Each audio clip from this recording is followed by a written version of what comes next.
Joe, penalty specialist. Let's start there.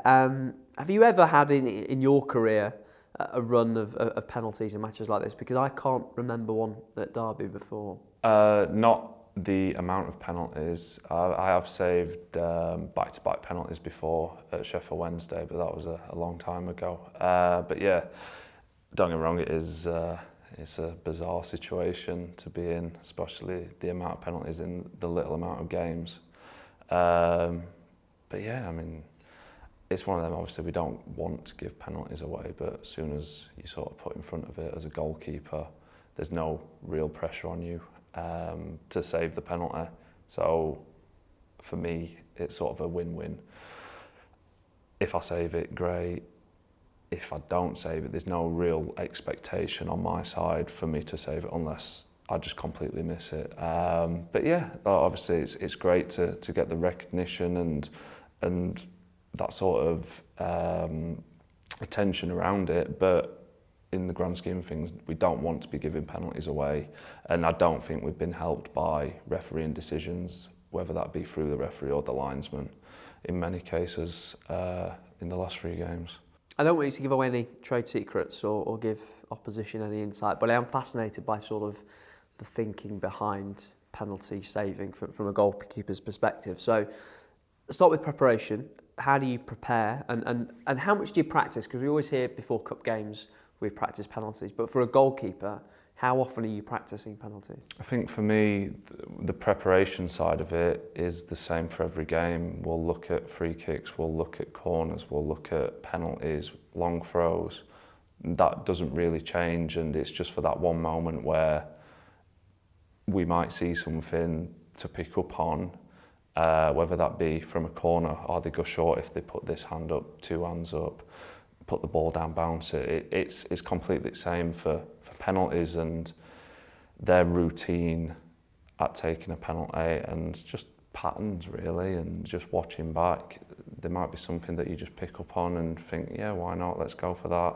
But yeah, I don't want to give too much away. Obviously, it's been highlighted enough, I think, because they've only scored 1 out of the last 5. So it's something that we do and have done at past teams at Sheffield Wednesday as well, where we have a look. Bailey last year at Sheffield Wednesday, I think he saved 5 out of 5 start of the season. So it's something that we've worked on and we've looked at, and it's worked for us. So in terms of that sort of preparation, it's great to see it come off and help the team where it can.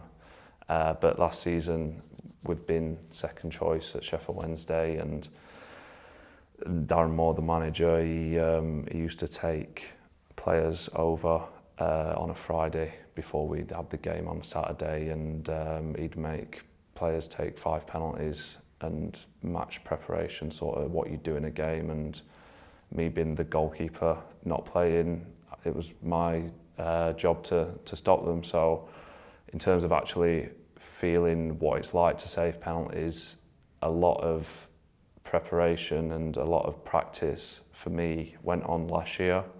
Did I think that would come into play as much? No, but it's good to feel comfortable in that situation, knowing that I can put pressure on the striker now, and it's not a case of it's just a full-blown conclusion that you're going to score. So yeah, it's great. It's a great feeling to feel confident when they're stepping up to take the penalty against you. So do you think the next one you face, and hopefully it won't be for a while, but do you think the next one you face, or do you hope that the striker or whoever it is will be thinking, this guy's got a good record, this has got to be perfect, and maybe that helps you again? Maybe, yeah. I mean, I think the big thing, especially with the second at Accrington, I think he's thinking, I've got to put it in the corner. And by doing that, he misses the target.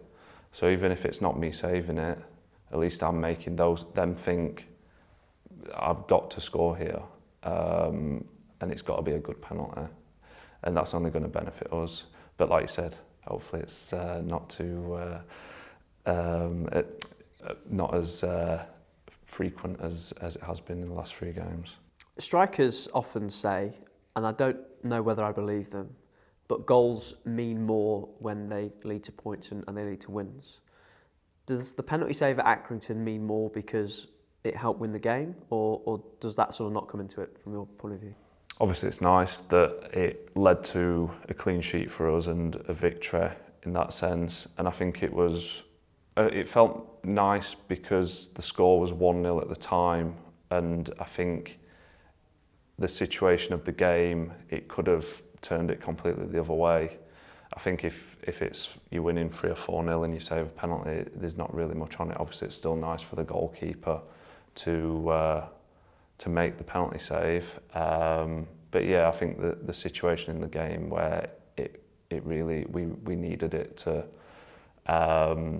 really kick on in that game, because it was a period where we were under pressure for 10-15 minutes. So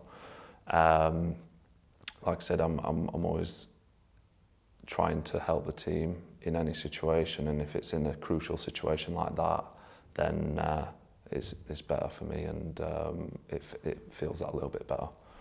And it's a nice bit of success for you to enjoy with the new goalkeeping coach. How are you and Andy getting on together? Yeah, Andy's been great since day come in. Really calm figure, really down to earth, good guy, and I've really enjoyed working with him every day.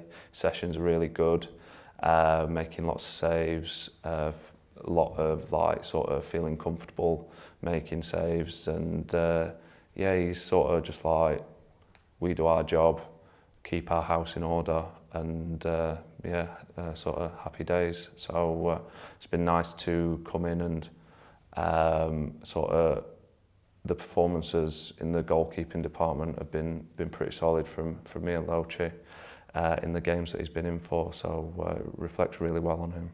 It's a really busy schedule at the moment, and we were just coming in and you were saying 3:30, I think, you got back from Ipswich on Saturday morning.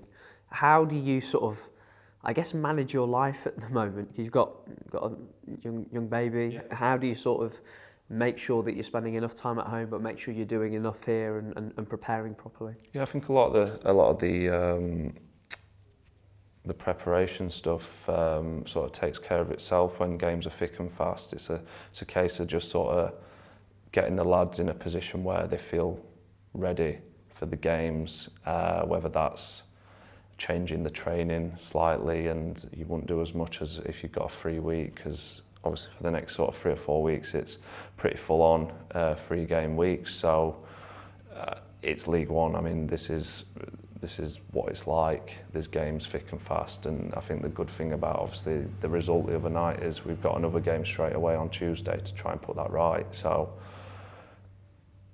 I think if players sort of were to admit it, they'd prefer to play and keep playing than have a week off and train, because players live for games. So for me, it's enjoyable. Come in, get the body ready, do what we need to do, touch all bases on the training pitch, and then ready to go into the next one. And I think it's a really good opportunity to create some momentum if we get some good results, to get some points on the board. I think we've got a game in hand as well that we need to play, so that could come into play and really push us up the table, which is ultimately where we want to be. And just last one, the head coach has talked about the win wall and the clean sheet wall as well, and the pictures are up on the wall in the corridor. How nice is that for you? Yeah, of course it's nice. I mean, it's a lot of the time obviously strikers get all the accolades, and it's nice to celebrate a clean sheet, because at the end of the day I think clean sheets are a team effort, whether that be strikers coming back from for a corner, clearing it, and lads just sort of working together, because if we get that clean sheet then we don't lose, pretty much. So it's all about getting points on the board, and if we don't win, at least we don't lose. And I think it's a real good sign of, if we can get as much wins and as much clean sheets on that wall as possible, and good feeling around the place, and we see it every day as we walk down the corridor, to meetings, to lunch. It's just that reminder of we did that together, and pushes on that little bit more.